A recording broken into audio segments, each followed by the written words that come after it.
Cơn lốc xoáy và mưa lớn tại khu vực xã Ekanop. Chiều nay, người dân tại khu vực xã Ekanop đã trải qua một trận mưa lớn kèm theo lốc xoáy, khiến nhiều người không khỏi hoang mang và lo lắng. Những đám mây đen kéo đến rất nhanh, bầu trời tối sầm chỉ trong thời gian ngắn trước khi gió mạnh nổi lên. Cơn lốc xoáy quét qua một số khu vực dân cư, làm tốc mái nhà, gãy đổ cây xanh và gây ảnh hưởng đến việc đi lại của người dân. Mưa lớn kéo dài khiến nhiều tuyến đường bị ngập cục bộ, nước chảy xiết làm việc lưu thông gặp nhiều khó khăn. Người dân phải nhanh chóng di chuyển tài sản đến nơi an toàn và hạn chế ra ngoài để tránh những sự cố đáng tiếc có thể xảy ra. Một số hộ gia đình bị mất điện tạm thời do ảnh hưởng của thời tiết cực đoan.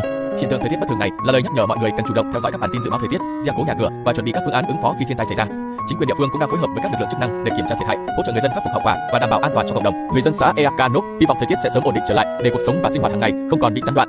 Trong mùa mưa bão, việc nâng cao ý thức phòng chống thiên tai là vô cùng cần thiết để giảm thiểu rủi ro và bảo vệ tính mạng, tài sản của mỗi gia đình.